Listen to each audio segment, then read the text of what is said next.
اس بات پر زور دیتے ہوئے کہ جموں و کشمیر میں دہشت گردی کے خوف کو جڑ سے اکھاڑ پھینکنے کا عمل تیز رفتار سے جاری ہے، lieutenant governor L G Manoj Sinha نے کہا ہے کہ مرکزی سرزمین پر 73 سال کا ترقیاتی خسارہ ہے اور اس خلا کو پور کرنے کی چنوتیاں درپیش ہوں گی، لیکن ان کی انتظامیہ اس سے نمٹنے کے لیے پوری طرح تیار ہے۔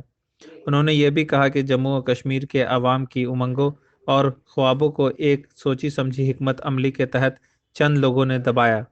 انہوں نے کہا کہ جموں و کشمیر کا بجٹ دیگر ریاستوں کے مقابلے میں فی کس کے حساب سے 4 سے 5 گنا زیادہ رہا ہے، پھر بھی جو ترقی ہونی چاہیے تھی، جس طرح کی صنعتی ہونی چاہیے تھی، وہ نہیں ہوئی۔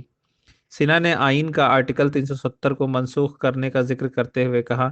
ہم نے تاریخ کی غلطیوں کو درست کرنے کے لیے ایک اور بڑا قدم اٹھایا ہے۔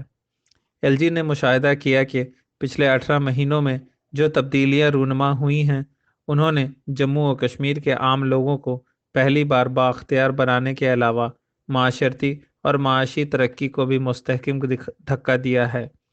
معاشی اصلاحات پر بات کرتے ہوئے سنہا نے کہا کہ 28,400 کروڑ روپے کی ایک نئی صنعتی ترقیاتی اسکیم کا افتتاح کیا گیا ہے، جس سے مرکزی علاقوں میں سرمایہ کاری کو راغب کیا جا سکے گا۔ اس کے علاوہ نوجوانوں کے لیے مواقع پیدا ہوں گے۔